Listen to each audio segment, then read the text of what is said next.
And what a great group you are to change course so dramatically there. Thank you. Okay, Chairman, I do believe you have a quorum. Great. Well, I am going to call today's meeting, the April 19th, 2021 regularly scheduled meeting of the Oklahoma City Arts Commission to order. Welcome, everyone. We now have a quorum and we'll begin the Oklahoma City Arts Commission regularly scheduled meeting. As you may know, we have set up this meeting in a conference format, and this meeting is live streamed from remote locations.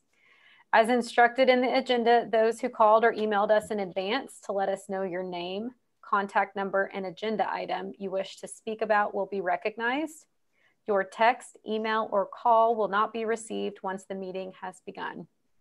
Before the Arts Commissioners vote on each item, I will ask if any members of the public wish to speak. If you wish to speak, please use the raise your hand feature, and I think the alternative is Alt-Y in Zoom so that I can recognize you. If we lose our connection for this meeting for more than 15 minutes, we will consider any remaining items at our next regularly scheduled Arts Commission meeting on May 17th at 4 o'clock. We will now conduct roll call. So Mark, can you please conduct the roll call? Thank you, Madam Chair. Commissioner Bailey. Present. Commissioner Kovash. Present. Commissioner Salyer. Present. Commissioner Booker. Here. Commissioner Chambers. Commissioner Cooper. Present. Commissioner Duong. Okay, I'm here. Commissioner Eichmann. Present. Commissioner Hill. Here. Commissioner Loftus. Present. Commissioner Massant. Present. Commissioner Ramirez.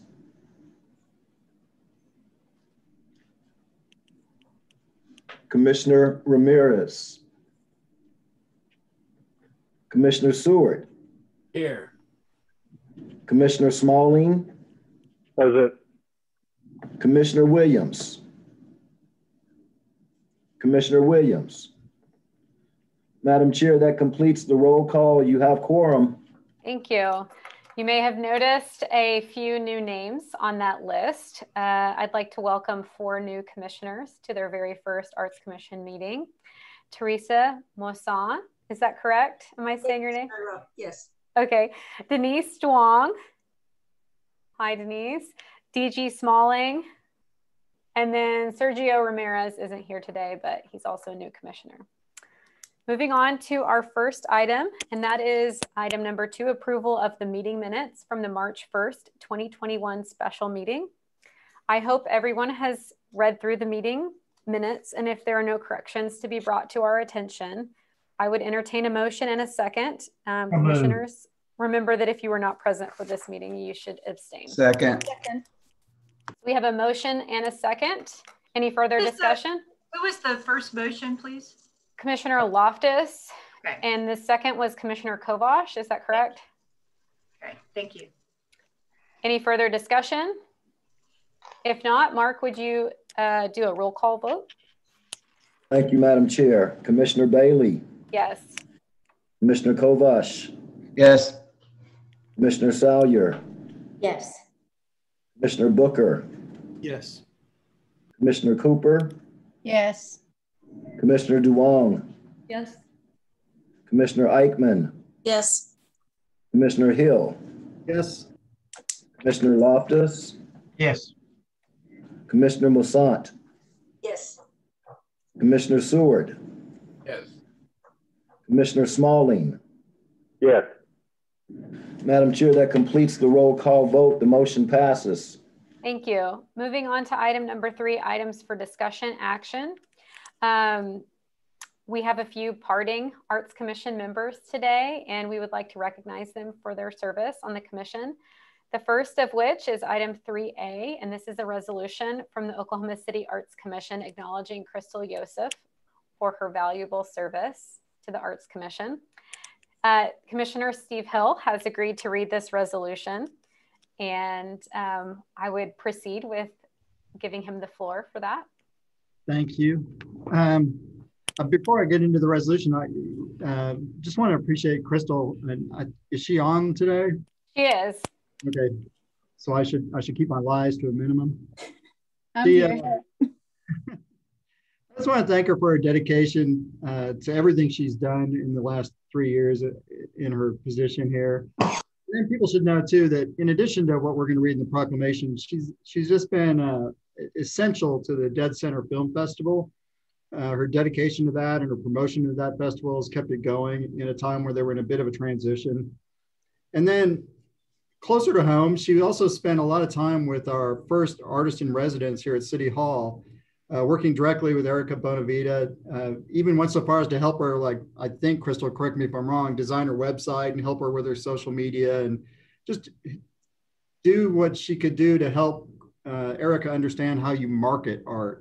And I think sometimes part of our role here as the arts commissioners, if we can be helpful to artists, that's like the gold standard, right? And so Crystal certainly did that.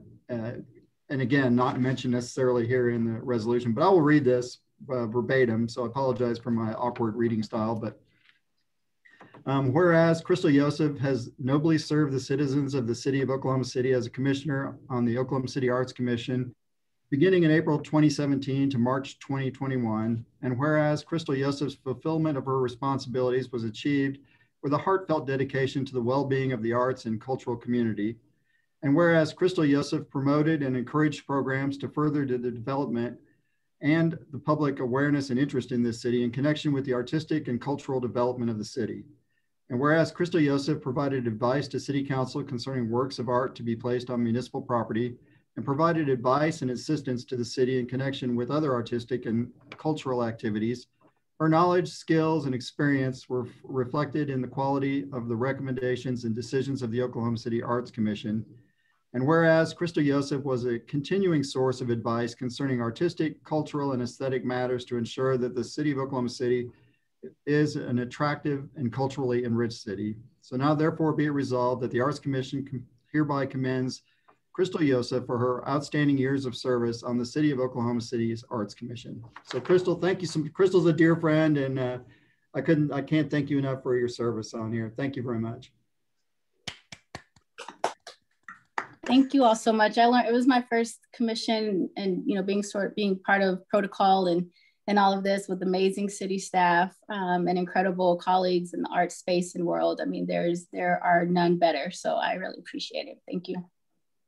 Thank you so much for your service, the commission. Can't wait to see what you do next. Okay, moving on to item 3B, a resolution of the Oklahoma City Arts Commission acknowledging Jim Hasselbeck for his valuable service on the Arts Commission. Chairwoman, yes. Do you want to vote on these all together? Oh, yeah. Let's vote on these individually. I'm sorry. Okay. I would open the floor for a motion to approve this resolution. So I have I have Commissioner Cooper, and did I have a second? Second. From Commissioner Kovash. Thank you. Any further discussion? Okay. Mark, would you do a roll call vote for us? Thank you, Madam Chair. Commissioner Bailey. Yes. Commissioner Kovash. Yes. Commissioner Salyer. Yes. Commissioner Booker.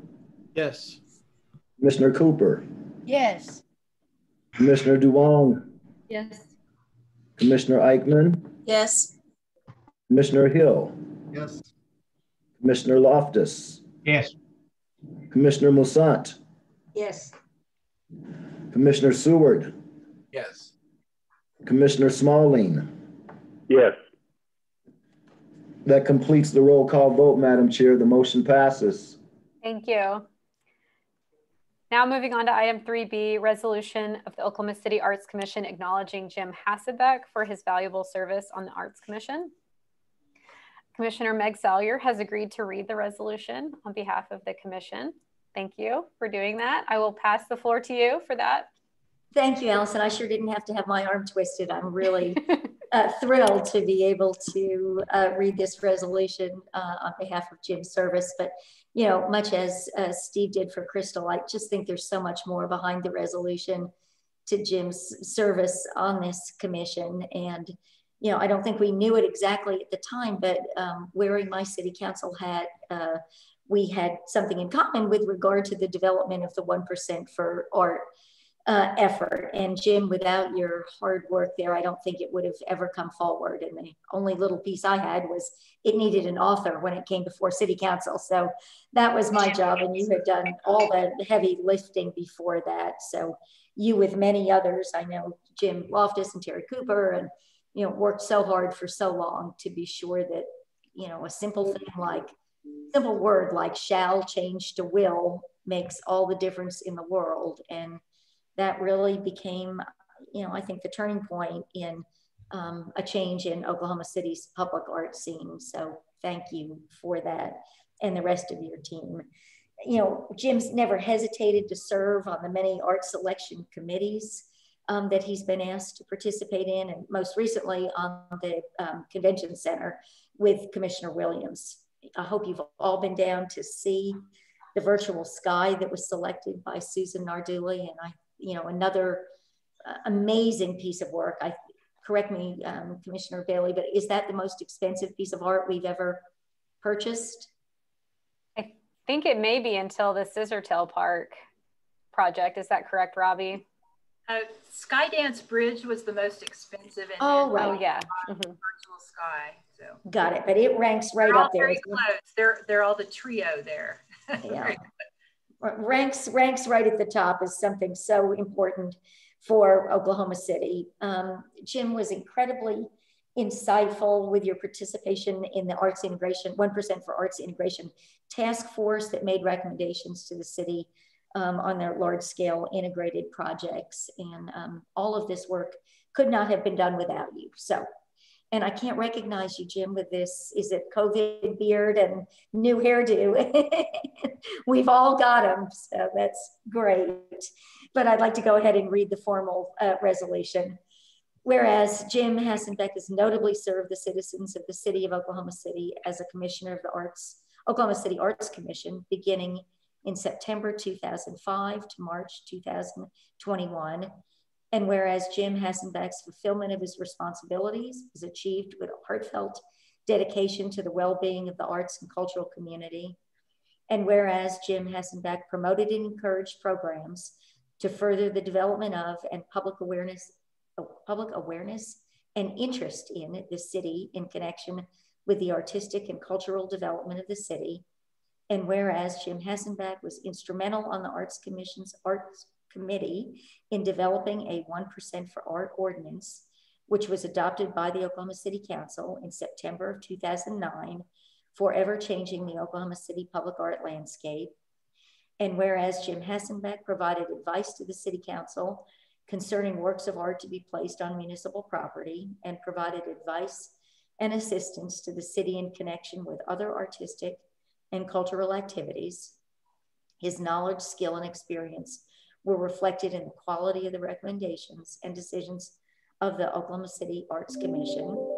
And whereas Jim Hassenbeck was a continuing source of advice concerning artistic, cultural, and aesthetic matters to ensure that the city of Oklahoma City is an attractive and culturally enriched city, now therefore be it resolved that the Oklahoma City Arts Commission hereby commends Jim Hassenbeck for his outstanding years of service on the City of Oklahoma City's Arts Commission, adopted by the Commission this 19th day of April, 2021. Yay, Jim, thank you for everything. Jim, would you like to say anything? Yes, I would. I'll try to keep it brief. I mean, this is the first time I haven't had to say present, yay or nay, since the Norick term as mayor. So I just want everyone to know how much I've appreciated working with most of you. And I'm actually excited for the new commissioners. You're getting ready to work with an outstanding group with just a deep heart and passion for art. I think back to when I started and driving around the city now compared to then, just how much more I think just the citizens are more aware of what art can do for our community, how it just creates a better lifestyle. So I'm excited for all of you new commissioners. And then to the, I'm going to say, well, I'll just use the term, to the older ones, mainly Loftus. I think he's probably ancient, but I'll keep you at old. It's just been a joy to work with all of you. And most of you I have known even off the commission. So you're wonderful people. You have great hearts. And I look forward to seeing what this group does in the future. And then Robbie, just having a permanent staff person. And now I think back and Randy's on there. I mean, good golly, who would ever have thought we had paid positions for art and culture? I mean, how wonderful is that? And then Rita, I have known you for a very, very long time. And thank you so much for all that you've done. 1% obviously couldn't have happened without many, many of us working together. I was just dumb enough to say yes to sit on the committee that took years and years and years to get that passed. But Rita was the champion for the commission through all of that. She hung tough. So Rita, thank you very much for that. And with that, I'll just be quiet. Thank you. So, Madam Chairman, I would make a motion that we adopt the resolution. Second. Can Commissioner Yosef vote still? Do we have it?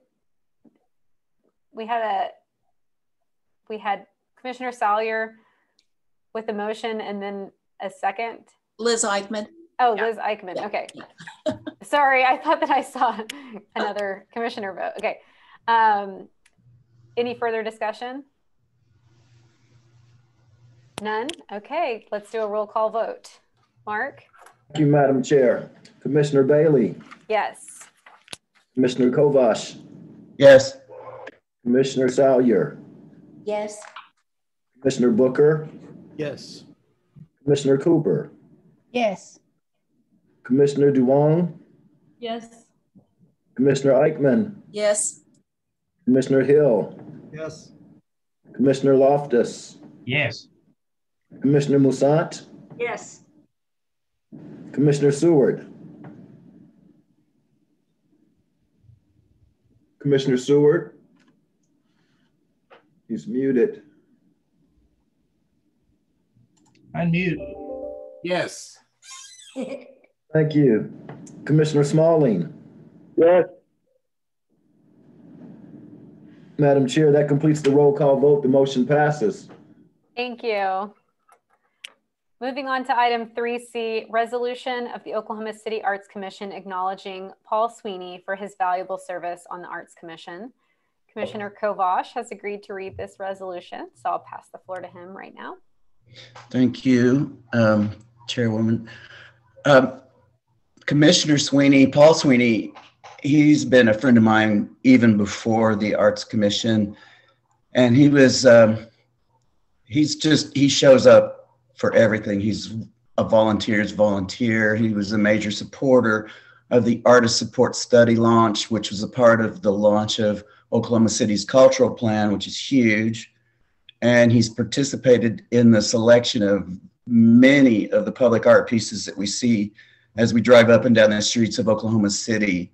Always shows up, always works hard. But I think most importantly to me, and this is outside of the commission, is that he is an art teacher with Oklahoma City Public School System. And he has been helping pass on the artistic legacy to the young people for years and years. And that is just one of the most impressive things I can think of. I'll move on to the resolution. Resolution of the Oklahoma City Arts Commission acknowledging Paul Sweeney for his valuable service on the Arts Commission. Whereas Paul Sweeney has nobly served the citizens of the city of Oklahoma City as a commissioner of the Oklahoma City Arts Commission beginning February 2005 to March 2021. And whereas Paul Sweeney's fulfillment of his responsibilities was achieved with a heartfelt dedication to the well-being of the arts and cultural community. And whereas Paul Sweeney promoted and encouraged programs to further the development of and public awareness and interest in the city in connection with the artistic and cultural development of the city. And whereas Paul Sweeney provided advice to the city council concerning works of art to be placed on municipal property and provided advice and assistance to the city in connection with other artistic and cultural activities. His knowledge, skills, and experience were reflected in the quality of the recommendations and decisions of the Oklahoma City Arts Commission. And whereas Paul Sweeney was a continuing source of advice concerning artistic, cultural, and aesthetic matters to ensure that the city of Oklahoma City is an attractive and culturally enriched city. Now, therefore, be it resolved that the Oklahoma City Arts Commission hereby commends Paul Sweeney for his outstanding years of service on the City of Oklahoma City Arts Commission. And Paul wasn't able to attend today, so maybe Robbie or Commissioner Bailey might want to say a word. I would second what you said about him being a teacher. And I think that he brings a lot of his experiences as a teacher to the commission. And I think that's been reflected in the comments and some of the direction that he is given as a commissioner. And I've been very appreciative of that over the years. So thank you, Commissioner Kovash. Years ago, when the Arts Festival had a pro-am tent where they paired folks with real artists, I got to work with Paul, and it was really, really fun. He handed me a lump of clay and sent me away and said, come back with something.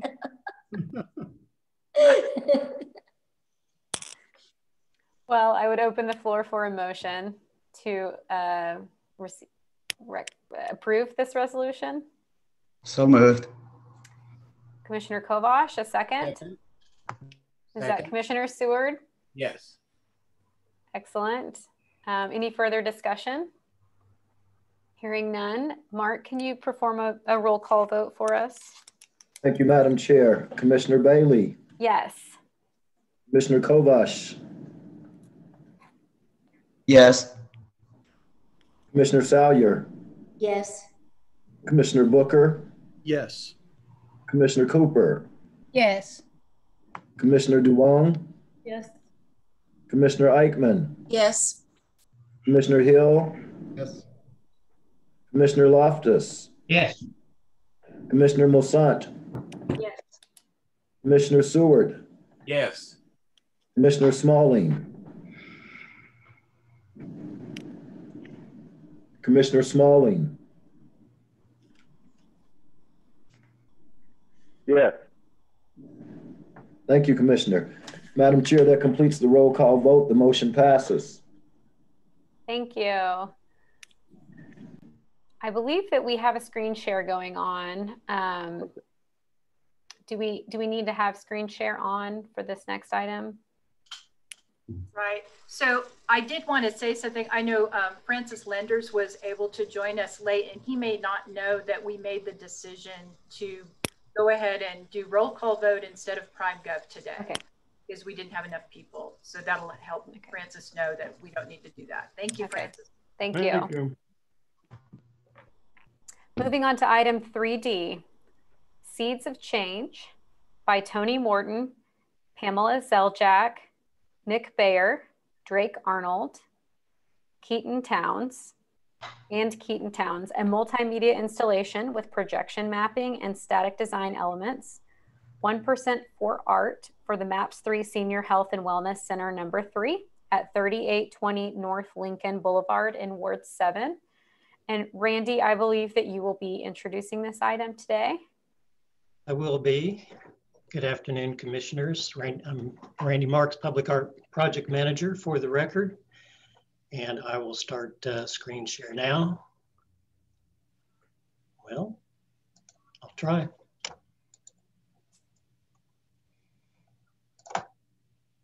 Okay. So oftentimes what kicks off our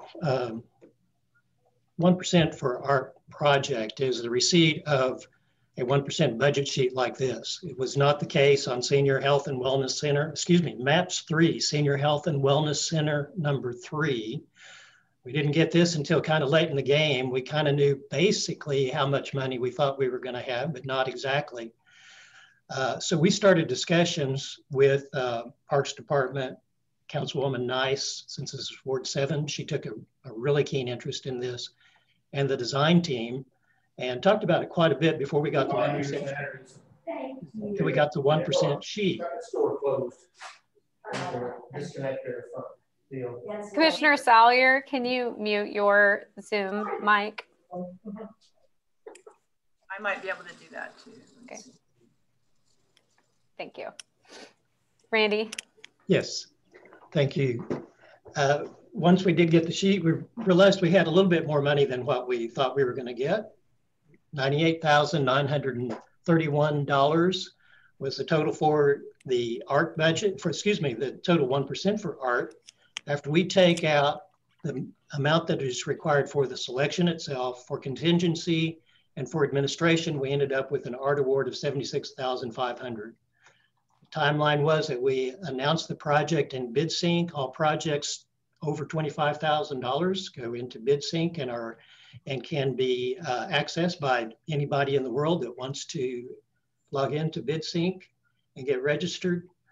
So the bid went out on December 23rd, deadline of January 20th. We had our first selection meeting on January the 27th, an additional meeting on February the 4th, and then the site tour on February 18th, and final selection on March 19th. The RFQ that went out asked that as people thought about a heritage wall, which is the art that had been identified for this space, that they think beyond just the standard mural of heroes type of approach. And we asked specifically that artists think about multimedia and technological works of art. This is the space that was designated in conversations with the design team. This is the entry lobby as envisioned by the architects. And so the artist had this space, and potentially some others to work with.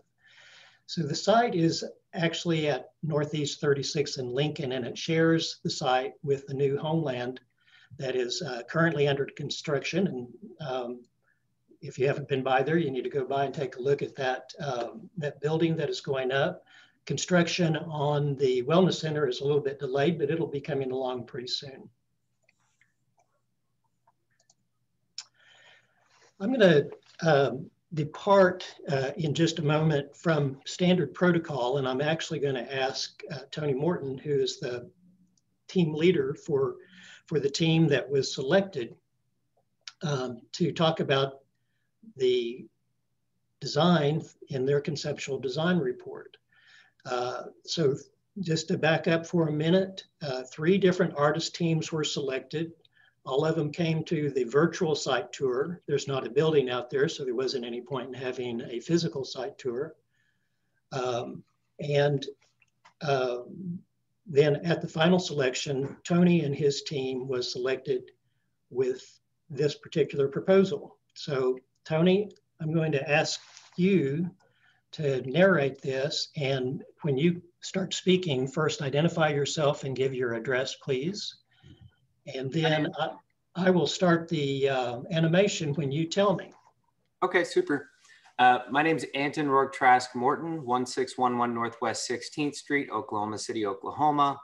I'm with Chasm Services in Manifold, and this is a team project that was built with 5 persons. Randy, you can go ahead and hit it. This is a feature wall that you're looking at, which is static, but we're going to animate onto that wall as a portion of the project. So here you see a couple of hands. This is one of our opening chapters. And these hands are going to nestle a seed into the dirt. And with a little bit of care and water and nourishment, that seed comes in. We see a little water pour from above, and it springs to life. And this seed is going to slowly develop into Inman Page. And if you're not familiar with Inman Page, he's very, very relevant to opportunities that started to develop for the African-American community here in Oklahoma. So you can see Langston University is starting to rise up. That's the church that housed the first of the students, and then other buildings are developing around. And then we see Inman Page come from that bloom. Well, this is where he started before he came to Oklahoma City, and we really couldn't tell his story as kind of the initiator without giving a sense of place. And he's very, very connected to Langston. So that's an animation that you see kind of coming to life on the wall. In another clip that we have available, Randy, you can see a different way that we plan on animating this feature using film. So what you saw in this clip is all line art animation. The other clip that we have available is going to show you what we can do with film and photography, turning it into an animation. So you see how the leaves are moving around on the wall, kind of gently shifting. As they settle into place, you're going to see the color fades back to the natural wall color. A line starts generating. It's a little skippy. It's not that skippy in person. It's just what's happening here on the video. As those clears out, the blocks kind of fill. So the benefit of having a real geographic surface like this, geometric surface, I'm sorry, for projection mapping is that we can kind of quadrant things. So here we are actually driving through the neighborhood. This is video that we captured over around 35th through 33rd, just south of where the project will be housed. So we're actually incorporating local present culture. And this could be an interview with a person. It could be many different things. And through this project, we plan on telling about 30 to 35 animated stories of persons and associated places and events. But in addition to that, and you can see in the next film that runs here, we can use historic footage as well. So that's historic footage that you're seeing from the Getty. All of these things fade out. But what this project's going to do that's even greater than what you get to see here is it's going to allow the facility to catalog histories of community members. We really didn't find that any one person was more important than the next. And so we wanted people to be able to tell their history associated with their mom or dad that ran the local gas station that kept everybody going. You know, there wasn't anybody greater or lesser. And so there's a touch screen here that you can see. People will be able to interact there, and they'll also be able to interact on their phones or personal devices with a history database that expands on what they see here on the wall and allows the facility to continue logging the histories of community members until they decide they're done. So that's kind of this project in a nutshell. We wanted to tell a great deal of story. I'd just say in addition, the cityscape on the bottom, which we'll be revising a little bit, it is going to be a lit cityscape. That's kind of a neat addition as well. Thank you, Tony. So I want to give a little backstory here. When we were discussing the project with Councilwoman Nice, we really raised her expectations about what could be possible here. We wanted something totally out of the ordinary for Oklahoma City, wanted something that pushed boundaries. We showed examples of that, and she came to expect that. In the selection process, she became a little bit concerned that we were going to be able to deliver. And Robbie and I kept on assuring her that you will get what you want. When Tony and his team were presenting this, I had the good luck to be able to see Councilwoman Nice smiling broadly as she saw this, and it delivered what she wanted to see for this project. We anticipate that this is going to become a destination piece, that people will go out of their way to come and interact with this piece. So let's see, there we go. So now there's an added story to this too. We're working with our colleagues in the Housing and Community Development Office for an extra $23,500 community development block grant, so that the total amount of money that will go to this, if everything goes accordingly, will be $100,000. This will allow the artists to expand the range of what they're doing. We wanted to go ahead and get this before council and accept it now. We'll go back to council with an amendment for the extra money when that becomes available, as we anticipate in July or August. But this will allow the team to go ahead and start doing their research and a lot of their development of the project, and won't slow it down at all. So anyway, this is the project, and I'll be happy to answer any questions that you may have. Commissioners, any questions? Yes. John Seward. Can you hear me? Yes. Okay. My question is, since this is a technology-driven project, what assures us over the next 10 years that we'll be able to keep up with the demands of the technology? So this, of course, is a question that came up in the presentation, and the committee was satisfied with the answer that was given, that this would be something. And by the way, I want to point out that one of the members of the selection committee is employed by the operator, Langston University, and Brandon Brooks is will be personally responsible for the funding of this. And he was satisfied that this was going to be a viable piece of work that they could maintain over the next 10 years and beyond. In terms of specifics, if Tony would like to address something specifically about that, I'm happy to. Go ahead. Yeah, I'm happy to. Anton Morton, Tony again. John, good question. It was one of our foremost concerns, being that it's a technology project. So the database-driven software that we proposed is on sale. They own the market. It's not going anywhere. So that part of it, we're not worried about. The only technology that we would be worried about replacing would be the projector itself. We have selected a projector that meets the needs, but it also has a very long lifespan of 8 years. Right now, it's a pretty heady investment. Here in about 8 years, it's going to be like buying a reasonably priced flat screen. So the other technological equipment that runs this stuff, the light form equipment is very inexpensive. Their cost to maintain this project is not substantial.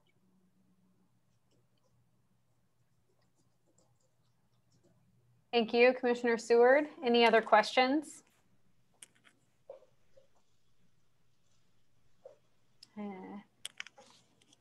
Are there any members of the public who wish to speak for or against this case? I'm not seeing any. Staff, do you see any? Okay. If not, I'll entertain a motion in a second. So move. Motion from Commissioner Seward. Second. From Commissioner Eichmann, is that correct? That's correct. Okay. Any further discussion? Hearing none. Mark, can you perform a roll call vote for us? Thank you, Madam Chair. Commissioner Bailey. Yes. Commissioner Kovash. Yes. Commissioner Salyer. Commissioner Salyer. You may be muted. Yeah, I was unmuted when I had all this noise in my office, and now I need to say, yes, I'm muted. Yes. Commissioner Booker. Yes. Commissioner Cooper. Yes. Commissioner Duong. Yes. Commissioner Eichmann. Yes. Commissioner Hill. Yes.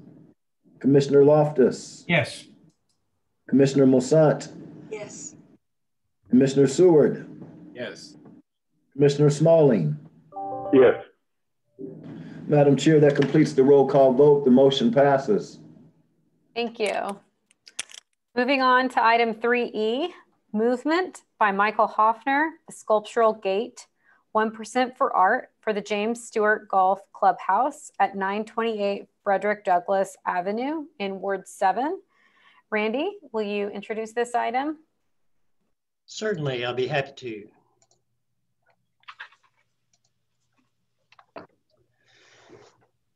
James Stewart Golf Course was originally called the Eastern Golf Course, and through the actions and efforts of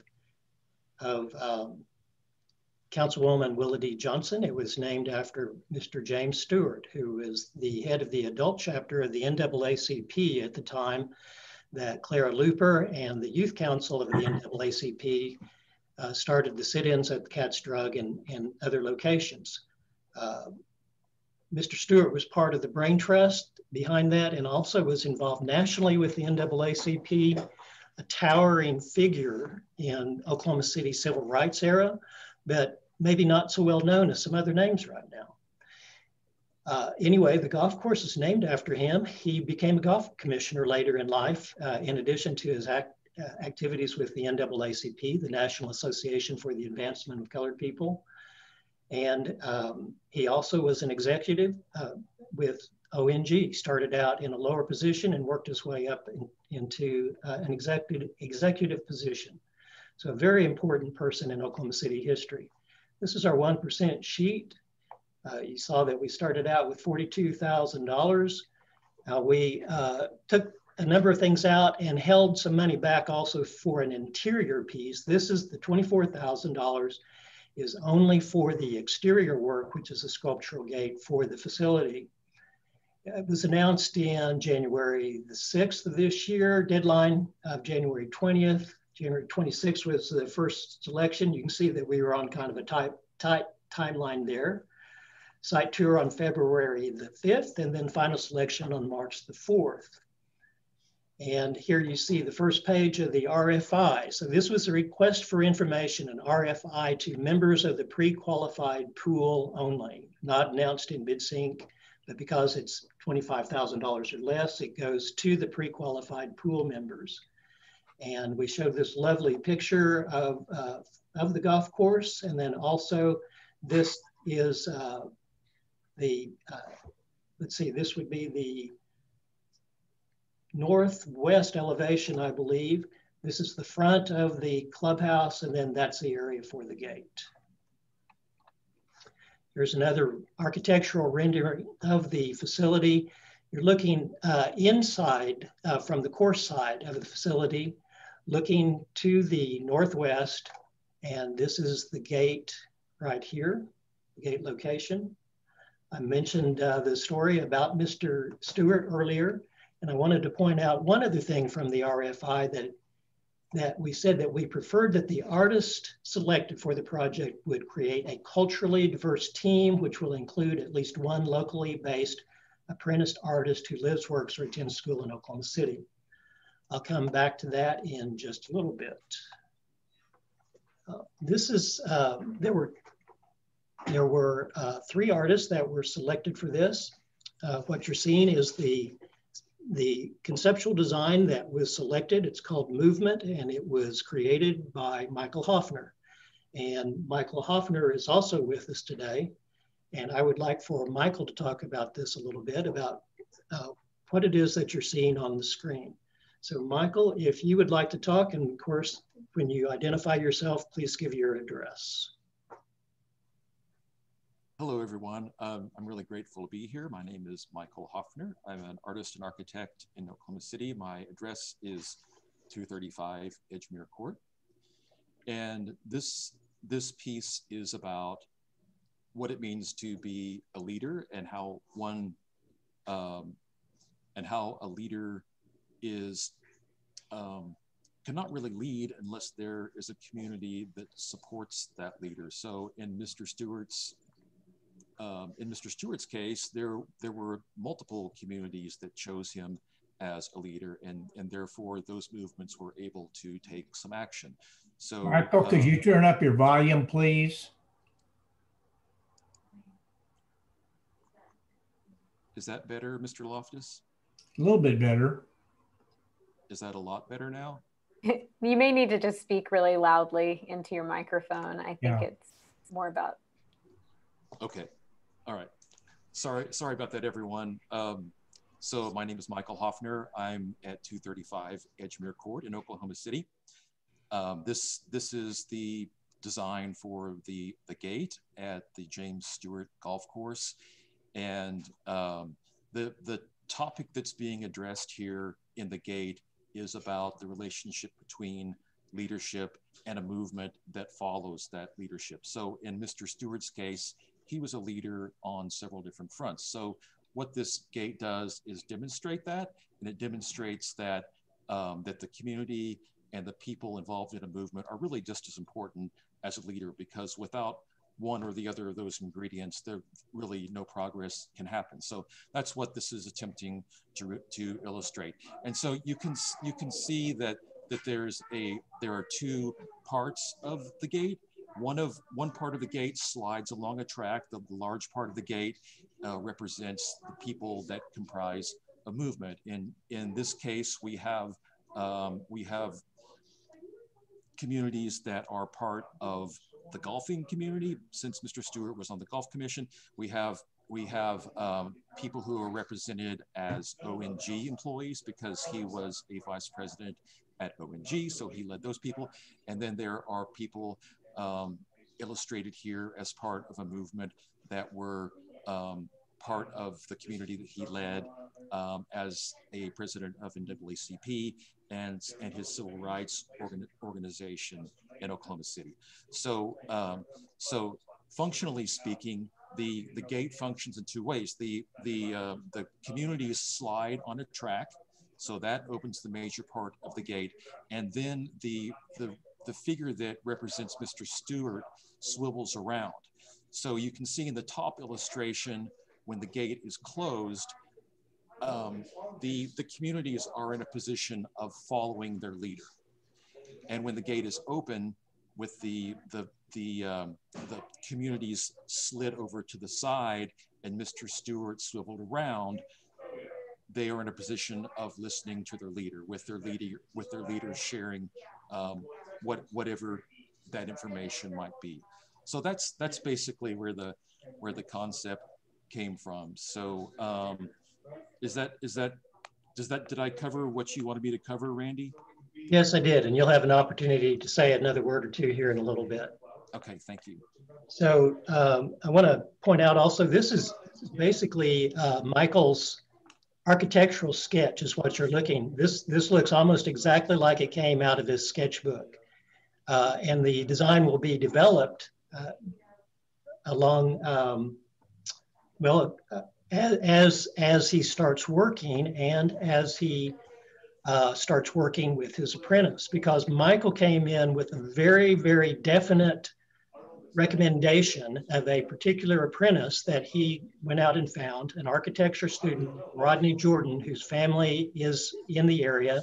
Rodney is an architecture student at Oklahoma State, and Michael is hiring him to be involved in every facet of the project, from design through fabrication and installation.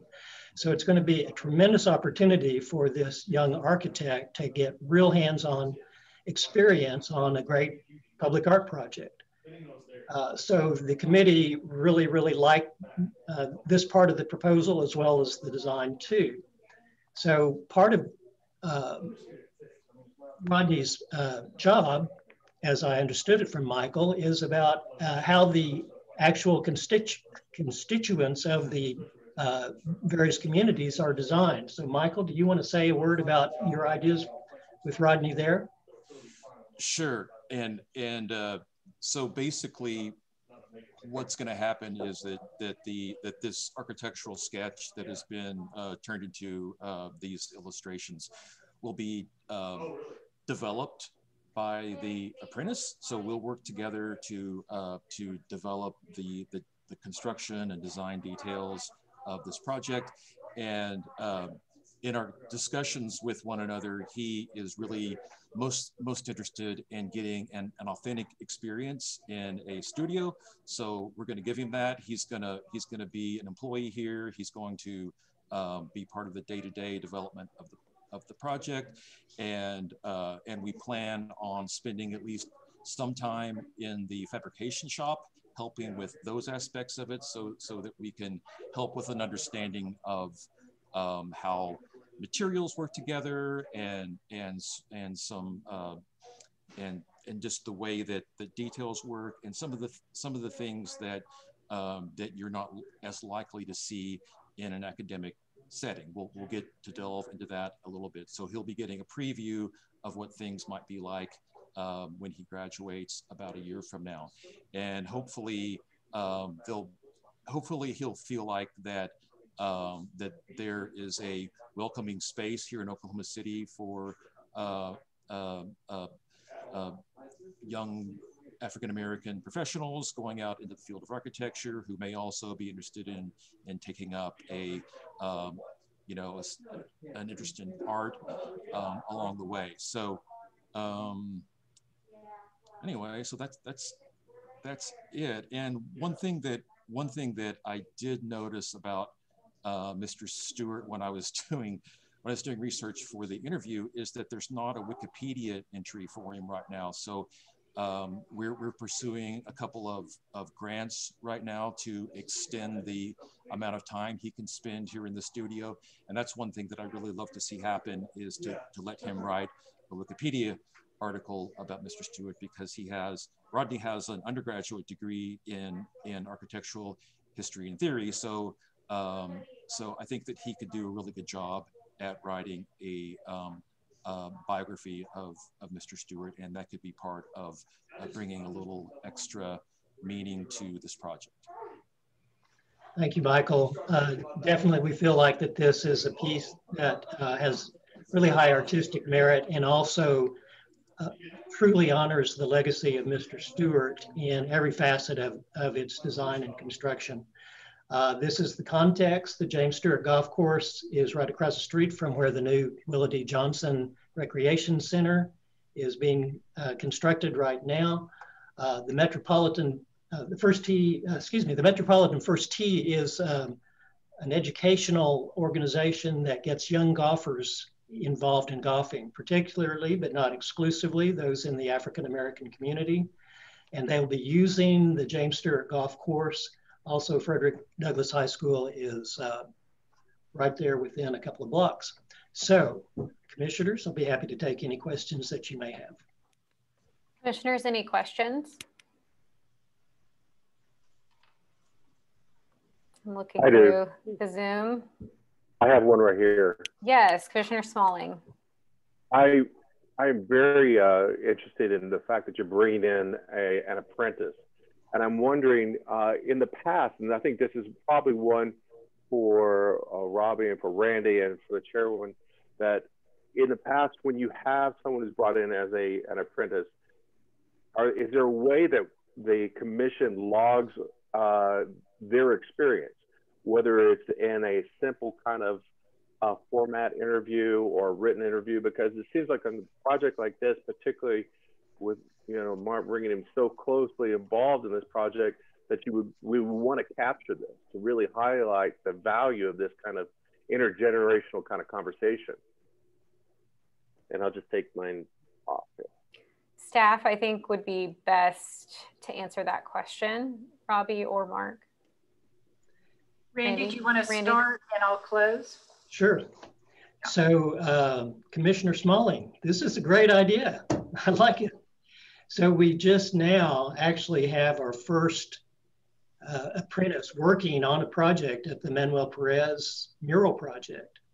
And Jose Scott is actively at work out there. I've visited them a couple of times, and I think that it will be an excellent idea to get Jose's take on his experience there.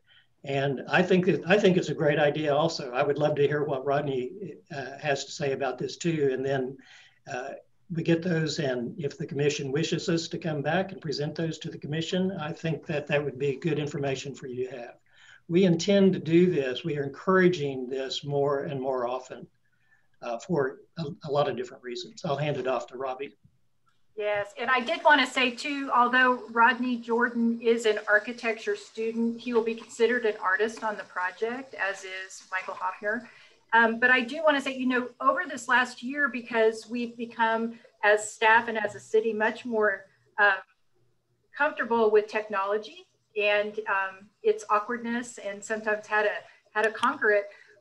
There's a lot of things that we can do with technology and Zoom to record like an apprentice or an intern's experience. And so that's a great idea. And I think we'd like to explore that further with you. Maybe we can have an offline conversation about that. But we have as staff talked about a lot more interviews with artists, studio tours with artists, you know, talking with them about their experience and different works that they have and making those available to the public. So I was just going to say, these are Robbie. Commissioner Smalling. I was just going to say, these, you know, most of my work, you know, may or may not, you know, these is with our tribal context and our tribal businesses, or in particular our tribal complexes. You know, we do get these, we purposely try to have this interaction with apprentices. And I just think it's a great legacy point. And I think it's a very interesting and compelling design. Thank you. Michael Hoffner, I believe that you had another comment. Yeah, I wanted to say thank you to DG and also address the same question a little bit, because since Rodney is an architect to be, he will be enrolling in the Architects Experience Project, which is the way that architects in training log their hours as apprentices, if you will. And for the time that he is here, I will serve as his supervisor and help him get credit for those hours towards his licensure requirements. So the hours that he works with us will count towards his professional internship time.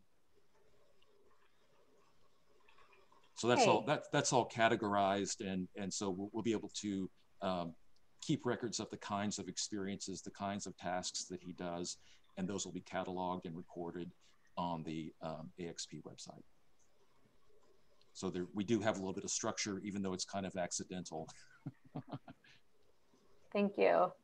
Any questions or comments from commissioners? Seeing none, I would entertain a motion in a second. Well, are there any members of the public that wish to speak for or against this item first? And I see none. And I would entertain a motion in a second. A motion. Commissioner Smalling, and a second from Commissioner Cooper. Any further discussion? Hearing none, Mark, can you perform a roll call vote for us? Madam Chair, Commissioner Bailey. Yes. Commissioner Kovash. Yes. Commissioner Salyer. Commissioner Salyer. Yes. Commissioner Booker. Yes. Commissioner Cooper. Yes. Commissioner Duong. Yes. Commissioner Eichmann. Yes. Commissioner Hill. Yes. Commissioner Loftus. Yes. Commissioner Moussant. Yes. Commissioner Stewart. Yes. Commissioner Smalling. Yes. Madam Chair, that completes the roll call vote. The motion passes. Thank you. Moving to item 3F, Seed, a sculpture by Tony Morton, Martin Donlin, and Brett McDaniel, 1% for art for the Belle Isle Library at 5501 North Villa Avenue in Ward 2. And Randy will also be introducing this item. Thank you, Randy. Thank you, Madam Chairwoman. Appreciate this. So we had a busy January, February with these projects, getting them going. And Belle Isle Library was going to be on a relatively fast production schedule. So we wanted to get this one into the mix also, and worked with the designers at ADG to kind of narrow down the scope of what might work best. And it was in our early discussions, we really kept on coming back to, this was a great opportunity, since this is at the intersection of Villa and Northwest Highway, to do an exterior piece that is also viewable from the inside of the building. So we kind of took that and ran with it. Again, this is our 1% for art budget sheet. $76,037 was what we started out with and ended up with an art award of $20,000. This is incorrect. Was that $60,000, Randy? Excuse me, I misspoke. Yes, $60,000. This is incorrect. It wasn't announced to the pool. This was a bid sync project, obviously, since it was over $25,000. Deadline of February 17th, first selection February 23rd, site tour on March the 5th. And this one we did in person. The one artist team and the 2 individual artists were all represented, including artists from out of state. And then final selection was on April the 6th. This is the RFQ, the first page of the RFQ. You can see these really lovely renderings that were provided by ADG. Belle Isle Library is kind of an icon in Oklahoma City. A lot of people have really fond memories of the building and the library itself. And so anybody who was going to touch this building was going to touch it with great care. So the site again at Northwest Expressway and Villa Avenue. This is plan view of the building. So the original part of the building is this part right here, which one of the artists remarked looked like the Millennial Falcon. But anyway, there's that. And then this is the area, these are the parts of the building that will be added onto it. Here's a view of the building as it looked a few months ago.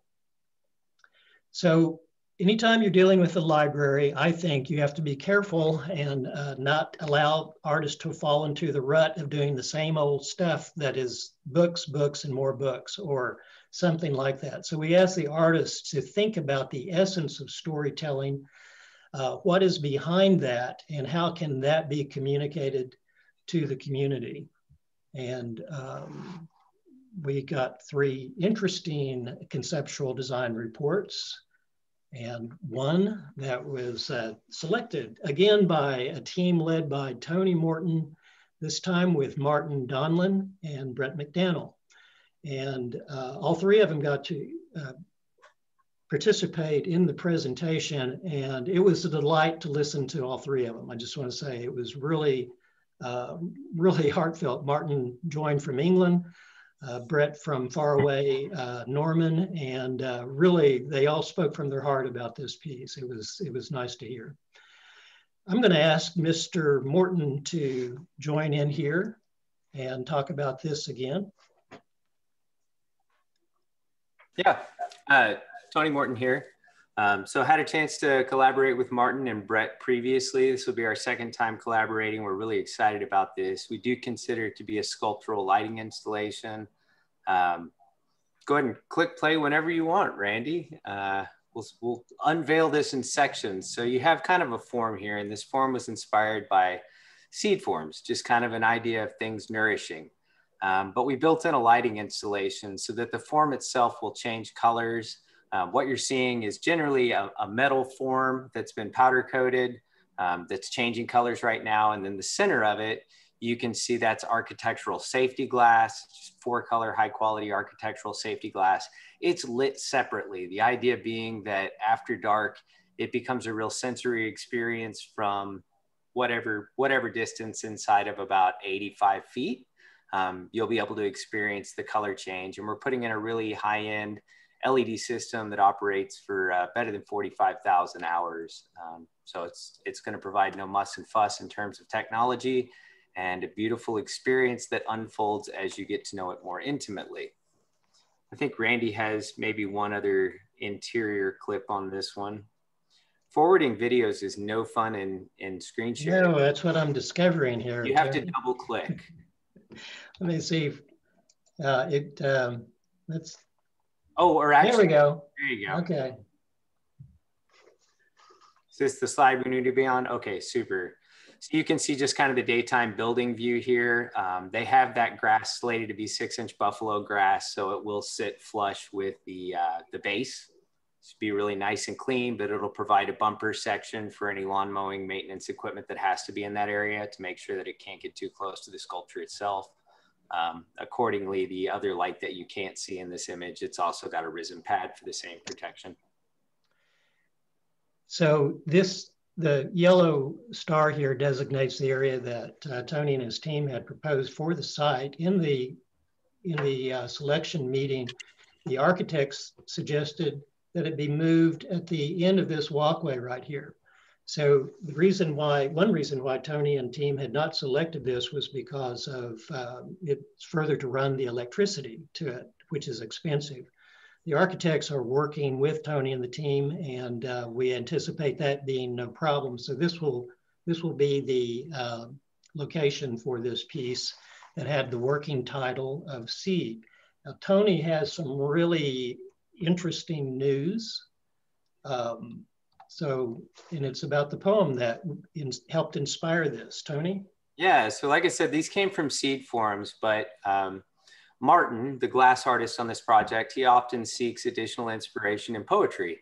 And one of the poets that I pointed him towards was United States Poet Laureate Joy Harjo. And so you can see in the glass, there's an excerpt of one of her poems. It says, "You are the universe and this universe is you." We were able to obtain the permission of the Poet Laureate to cite her work inside of this piece and to cite her accordingly in the marker, where we will include a portion to the full length of the poem. We just kind of have to see what we can do there. It's a decent length poem, but we definitely want to give reference to it. But super excited to have the permission of the U.S. Poet Laureate, Creek Muskogee native, and also an Oklahoma native to be incorporated into this artwork. Okay. So thank you very much for that, Tony. And I'll be happy to answer any questions that you may have about the sculpture titled Seed. Randy? Sorry, Commissioner Cooper, I'll be brief. I know you guys talked about this during the evaluation process, but could you tell me a little bit about how you're gonna deal with graffiti on this? It looks like a pretty big target. That question had not come up. So Tony, do you have something that you'd like to say about the finish that you're proposing for this? Yeah, sure. I can speak to that. So the form itself is powder coated steel. The fixtures can be cleaned easily. Powder coated steel can be cleaned relatively easily. And then the safety glass is cleaned super duper easy. So it's about as resilient to graffiti as it can be made. Commissioner, okay, sorry. Commissioner Kovash, did you have a follow-up? I'm sorry. No, I just said thank you. Okay. And Commissioner Cooper. Now, I'm going a little bit on my memory, which is not always perfect, but it's sort of my recollection that we have another art piece in our collection somewhere called Seed. And I'm wondering if Randy or Robbie have access to information that might be able to confirm. I don't know that we want to have, and while the piece does look like a seed, I'm just wondering whether or not we want to have the different pieces of sculpture or art with the same title or same name. So there is a sculpture entitled Seed in Will Rogers Park, a piece done by Jonathan Hills. Robbie, that was before my time here. Robbie might want to give a little background on that piece, just in passing. We had a work that we created a pedestal at Will Rogers Park around the trails to relocate a work from the Kerr Couch Park many years ago. It might have been in 2013, not long ago. And so we had stored the work over in the yard, the Southwest Oklahoma City yard that the Parks Department has. And right as the crew was getting ready to move the work to Will Rogers to install it, they noticed that the fence had been cut and the work had been stolen. And so we had an insurance rider on all of our work at that time, thank goodness, because we had started the Office of Arts and Cultural Affairs in 2012 and insured all the work. So we were able to recover an amount of money that allowed us then to commission a new work for that pedestal. And then Jonathan, we went through our normal process, and Jonathan Hill's work was selected and is installed there. But it is called Seed. Well, under the circumstances, I don't want to be insulting to our artists, but I'm wondering if they would have any ideas of a equally inspired name that they might want to switch to, so they aren't duplicating names in the city's collection of art. I love that idea, Commissioner Cooper. It's Tony Morton here. Yes, we absolutely support that. We had several other names in the ringer as well. The top name that we really like is Nourishment.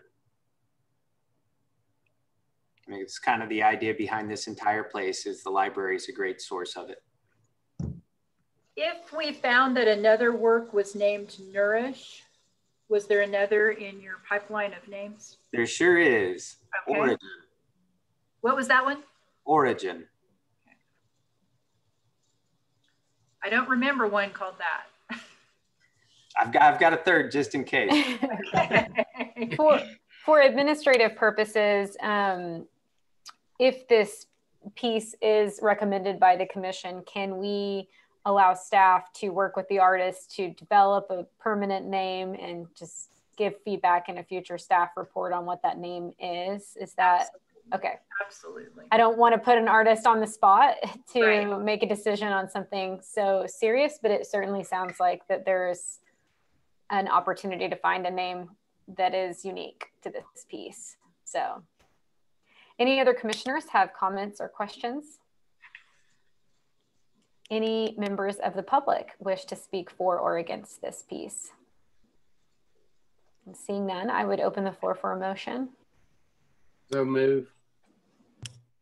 Commissioner Stewart with the motion, and a second from Commissioner Salyer is raising her hand. Does she need to audibly make the motion? Yeah, you might want to unmute yourself. Second from Commissioner Salyer. And can I clarify, was that a motion and a second with the condition that staff work with the artist on a suitable name? Is that correct? Absolutely. Yes. Okay. Excellent. Okay. Any further discussion? Hearing none. Mark, can you do a roll call vote for us? Madam Chair, Commissioner Bailey. Yes. Commissioner Kovash. Yes. Commissioner Salyer. Yes. Commissioner Booker. Yes. Commissioner Cooper. Yes. Commissioner Duong. Yes. Commissioner Eichmann. Yes. Commissioner Hill. Yes. Commissioner Loftus. Yes. Commissioner Mosant. Yes. Commissioner Seward. Yes. Commissioner Smalling. Yes. Madam Chair, that completes the roll call vote. The motion passes. Okay, great. Item 3G, Finity, a sculpture by Tom Shannon, which is a long-term loan from the Kirkpatrick Family Fund for the Science Museum, Oklahoma at 2020 Remington Place, Ward 7. I believe that Commissioner Eichmann has asked to recuse herself on this. And yes, Chairman Bailey, I have to leave the meeting anyway at this point, so I'm just going to sign off. And I believe we still have quorum for this piece, even in your absence. Thank you. Thank you. Bye, Liz. Okay, Robbie, I believe you're going to be introducing this item for us. Yes, thank you, Madam Chair. Can everyone see my screen? Item G. No, we're seeing a notification that you're sharing, but not the screen itself. Let me stop. Now I can't stop share. I wonder what is wrong. And it may be that my computer is frozen. Great. Okay, bear with me for a minute. I think, I don't know if one of the other meeting admins can.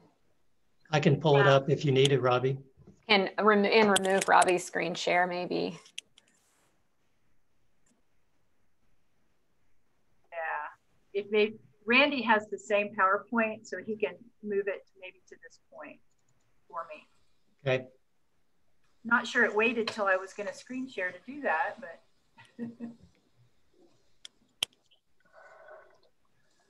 Robbie, just because that's the way it works these days. Isn't it? Isn't it? Okay. Okay, it looks like it might let me if you want me to try again.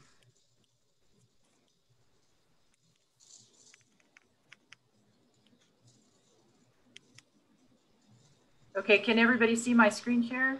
Yes. Oh, good. Okay. Now it is in presentation mode. Thank you. Great. Okay. So Allison Atchison, the applicant for the Science Museum, is with us. And we want to talk to you about a project for the north side, the north entry of the Science Museum, Oklahoma. And to give you a little bit of background about the Science Museum, Oklahoma, this is a planned unit development of the city that we normally call a PUD, and it was created in 1983. It's a 960-acre site, and it's shared with the Oklahoma City Zoo, Remington Park, and other. This PUD was created to do kind of a public and institutional use, providing a unified grouping of buildings, offices, rec facilities for all kinds of different uses. But they wanted to make sure that everything was designed and constructed in the character of everything else so that it looked very planned, even if different parties were going to be involved in it. And then they also wanted it to share a lot of driveways and access ways. So I want to say this because it has kind of a complicated ownership. So originally when the long-term lease with the Science Museum of Oklahoma was entered into, it was entered into with the city, and it was also a sublease with the zoo.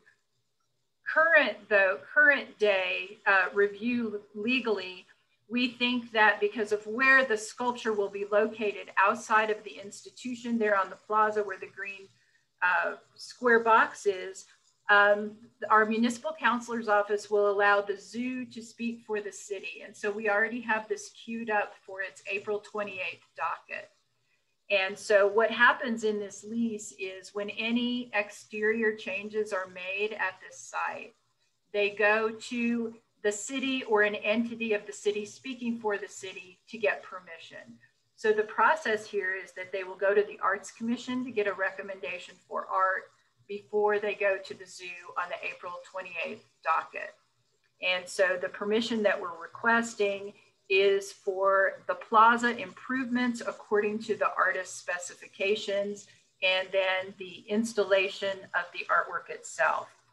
So the artwork is by Tom Shannon. And I know for those of you that were able to read your packet in advance, Tom Shannon is an incredible artist and inventor holding many patents. And so this is very reflective of the Science Museum Oklahoma. And this will be a somewhat kinetic piece. It will have movement. This is a newly commissioned work by the Kirkpatrick Family Fund and will be on loan to the Science Museum Oklahoma for the term of their lease, for the remainder term of their lease. And then upon renewal, I think both parties will consider extending that.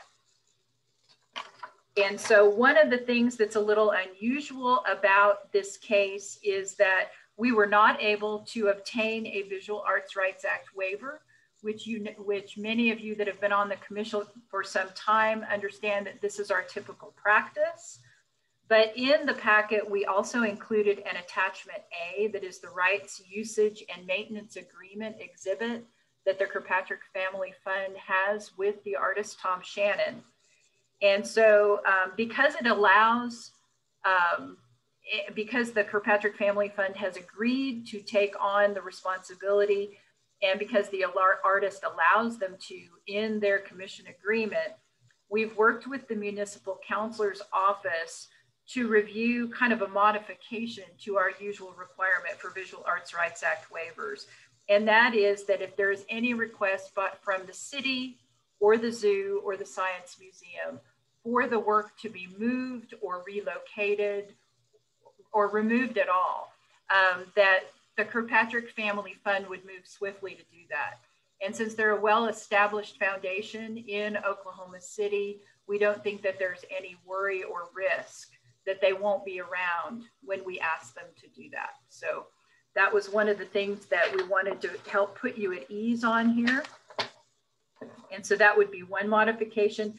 The other conditions that we've included in the staff recommendation are wording about what the Kirkpatrick Family Fund's notification should say, and that the Zoological Trust approved the exterior plaza improvements and the installation of Infinity, so we have a public record that they conformed with their lease, that the city engineer reviews the stamp engineering drawings, which were submitted 2 weeks ago.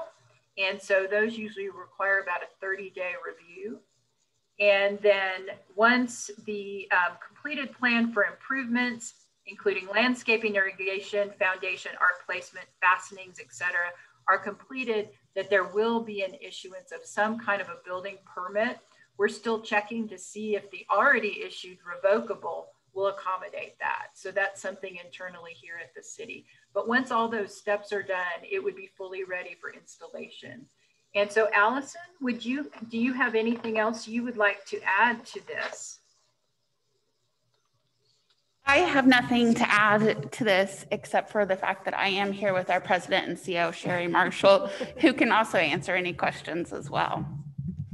And I did want you to see the placement of the art marker here, and that they have a very nice art marker planned for the site. And I can speak that we are very, very excited about the project, and this sculpture really speaks a lot to our mission in exploring how art and science are just completely intertwined. And that's so much of what we do inside our building demonstrates that. So when we saw this opportunity with Tom Shannon, we were so eager to make it happen. Yes. And for the record, Mark Collier, that was Sherry Marshall, Executive Director and CEO of the Science Museum of Oklahoma. Is that correct, Sherry? Yes, that's correct. Thank you. Thank you, Robbie.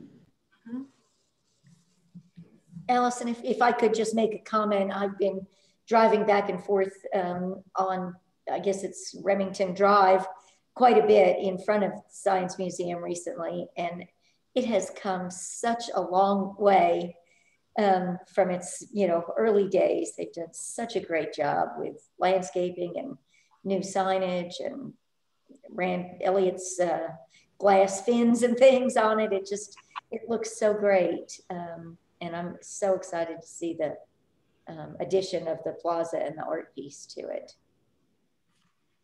Any other items or questions from commissioners? Commissioner Stewart? Well, I wanted to comment that there was a Tom Shannon exhibition at the Science Museum that was really quite wonderful. I was out there several times just because it was very compelling. So I was excited to hear about this piece. Thank you. Any other items, questions? Any members of the public wish to speak for or against this items? Yes, Tony Morton. Yeah, I just wanted to say this is a real opportunity for our city. This is the first time hearing about this project. Stunning artists, stunning work, very progressive, quite an opportunity for us. Kudos to everybody who put this together. Thank you. We are excited because it will be his first U.S. installation. It's very impressive. Well, hearing nothing, I would entertain a motion and a second. I would make a motion. We've got competing motions here. I believe Commissioner Seward made the initial motion. Do we have, and then it was Commissioner Cooper with a second. Any further discussion? Seeing none. Mark, can you perform a roll call vote on this item? Thank you, Madam Chair. Commissioner Bailey. Yes. Commissioner Kovash. Yeah. Yes. Commissioner Salyer. Yes. Commissioner Booker. Yes. Commissioner Cooper. Yes. Commissioner Duong.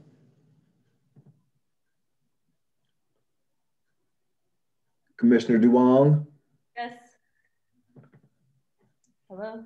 Yes, she said, there was a faint yes, Mark. Thank you, Madam Chair. Commissioner Hill? Yes. Commissioner Loftus? Yes. Thank you, sir. Commissioner Massant? Yes. Commissioner Ramirez? Absent. Commissioner Stewart? Yes. Commissioner Smalling? Yes. Madam Chair, that completes the roll call vote. The motion passes. Thank you. Thank you all.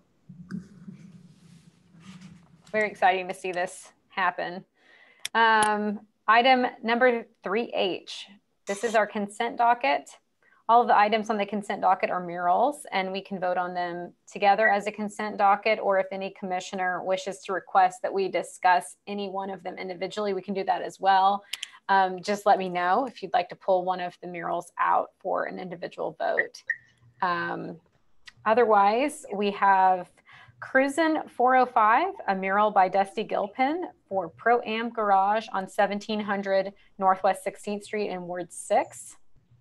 And then we have Fluid Flows of the Psycholily mural by Dylan Bradway for DNA Galleries at 1709 Northwest 16th Street in Ward 6. Madam Chair? Yes. I do want to point out on the number 2, the Fluid Flows of the Psycholily. I just wanted to see if I could say that, Dylan Bradway. There is a recommended staff condition on that of an art marker, whether it be a separate material or integrated into the mural. And I just wanted to point that out since it is listed on consent. Thank you. Since it is listed on consent and that's already included, do we need to note that in our vote, or is that yes? Yeah. Okay. You would need to agree. The staff recommendation does not constitute an Arts Commission recommendation. So we would want that pointed out. Any questions or comments from commissioners? I have a question. Yes. This is Commissioner Kovash, and I think this is to staff. Is for the first 3 murals by Dusty, the middle one says Cruisin' 405. Does that have any signage issues or sign? We actually, the first submission did have some possible issues, and then we reviewed. This is a kind of a rendering of a game. It's a video game. Right, I get that. And so since they do not have race cars that they work on at the site, or they don't sell race cars and they don't sell video games, this is great. So even with the title, I mean, that's the name of the place, isn't it? No, that's the name of the game. It's okay. Yeah. So it's the Cruisin' 405 Turbo video game. And, even on NPR this morning, I heard a story about, it was like 25 to 31-year-olds. They don't watch TV. They play video games. This is like the pastime. This is one of the pastimes. So I think it's kind of right on point for Plaza District in that. No, I get it. And I see it's called the Pro-Am Garage. So that was my confusion. Thank you. Yes. Great question, though. Thank you. Any other questions or comments from commissioners? Okay. Seeing none, I would open the floor for a motion with the note, if commissioners so desire, to accept staff's recommendation on an art marker suggestion for item number 2 on the consent docket.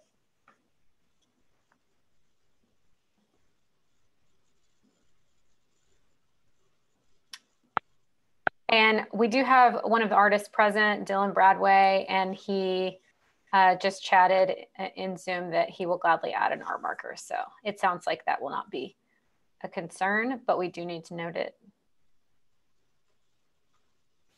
Anyone want to make a motion on this item? Okay, Commissioner Hill with a motion. Thank you. Well, I need to get caffeine for everybody on this commission meeting today. And was that with the condition? Yeah, he'd already said he agreed to it. So yeah, yes. Okay. Yeah. I just wanted to make sure for the record that.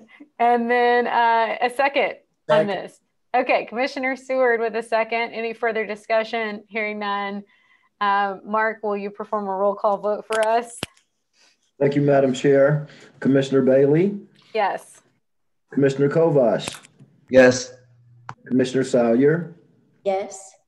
Commissioner Booker? Yes. Commissioner Cooper? Yes. Commissioner Duong? Yes. Commissioner Hill? Yes. Commissioner Loftus? Yes. Commissioner Mossat? Yes. Commissioner Stewart? Yes. Commissioner Smalling? Yes. That completes the roll call vote, Madam Chair. The motion passes. Thank you. Item 4, discussion action on reports from committees. Item A, Commission Advocate Meg Salyer, do you have a report? Allison, I'll be brief because it looks like we're interfering with Commissioner Smalling and Cooper's spear time. So I'll try to be speedy. Couple of things that I just wanted to mention, and Robbie was great to point this first one out to me. The USA Today has a list of best art categories, and Oklahoma City is actually currently #1 out of 20 other cities in best street art. And there is an opportunity to vote on that. Polls close this coming Monday, April 26th at noon Eastern time. So Robbie, perhaps you could send that link to all the commissioners and we can vote often and regularly. So that would be great for Oklahoma City. Just a reminder, I can't believe, it's this time of year already, but Dead Center Film Festival is getting ready to come upon us. And they're having a launch party they did this last year for the first time, but they're having a launch party at the Winchester Drive-In on Southwestern. It's April 14th. And it's an Oklahoma film, again, called Golden Arm, about a lady trucker who trains her wimpy best friend to compete in an arm wrestling contest. So sounds great, very fun. If you sponsor, if you're a sponsor of Dead Center, you will have an invitation to go. And I think there are individual tickets that are available for sale.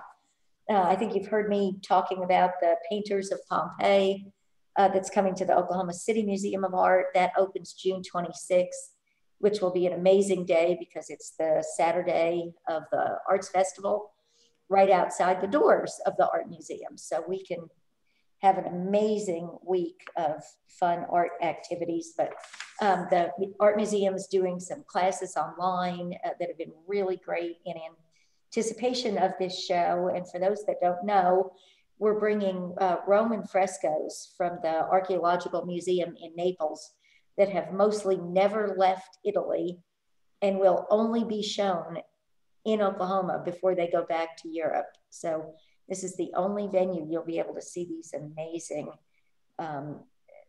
frescoes and artifacts. And there'll be time tickets and things, so you can do all of that. I think that's it. Although I do want to remind everybody to go out to the Cowboy Museum to see the Spyro exhibit. These artifacts from the Mississippian culture are just stunning. I've been there 4 times. It's just super exciting. And we've got Ruche at Oklahoma Contemporary for a couple more weeks, but don't miss that also. And that concludes my report. Thank you. The Arts and Culture Building Trust Task Force that Commissioner Chambers and I co-chair, we did have our first meeting, and I think a lot of questions came out of that meeting, and there's 5 more meetings to go in our series. So no real report to give yet, but I think that we'll be starting to have reports after the next meeting, and I'll keep you updated, or Commissioner Chambers will. And then staff report. So hello again, commissioners. We will, for the first time, be working with the Zoo Trust soon. I know many of you know that the 1% for Art ordinance was adopted by City Council, but all of the various trusts and authorities of the city, where the city is beneficiary of, our own municipal counselor, Rita Douglas Talley, made sure that each and every one of them adopted the ordinance as well. So they all adopted those in different ways. But we are getting ready to enter into an agreement, hopefully that will be approved by the Zoo Trust on April 28th, the same day that the Science Museum Oklahoma project is presented to them. And so we hope that will be a long-lasting relationship, as it was with COTPA, the airport, and others. And then also wanted to let you know that there is a planning department-wide board and commissioner training that will be held on May 13th. You might remember that I pulled calendars. You were equally split on what days you were available, so we just had to pick one. For those of you that are not able to attend on May 13th from 9 to 11 on Zoom, we will be recording it so you can watch it later. So that does give you a little bit more flexibility. And then also we wanted to announce something that if you could mark your calendars early, on June 10th at 8 p.m., we have invited artist Susan Narduli to the convention center site. And we would like to see that with all of you on the Arts Commission at sunset and hear from Susan. So you will be getting more information about that. Also on Sunday, April 25th, coming up from 2 to 4 p.m., Randy and I will be conducting an in-person artist training at Paseo.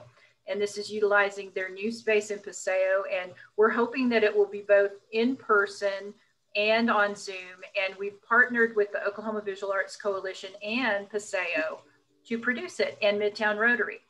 So we're really excited about that. We've never done it to this extent before, but we know that artists participating in a mock jury panel is one of the best ways to train them on what it's like after submission.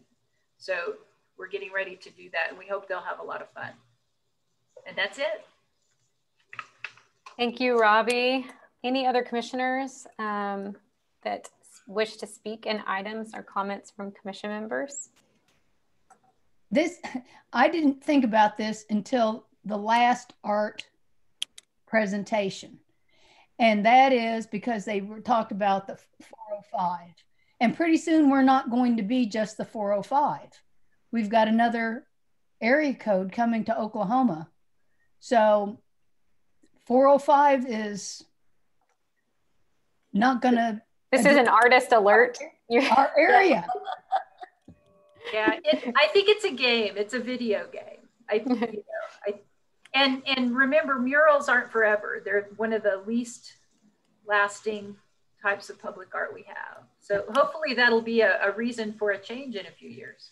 Well, I was just thinking about not just art, but of course there's the 405 magazine, and people talk about activities in the 405. Yeah. So now we're going to be the 405 / what, 572 or whatever it is. Yeah. So you're saying we're a big city now. With lots of I hear more mural opportunities using the new area code. double the numbers, double the murals. Thank you, Commissioner Cooper. Anyone else? Okay. Any members of the public wish to speak? Seeing none, I am going to adjourn our meeting. Thank you for attending today's Arts Commission meeting. Thank you all very much.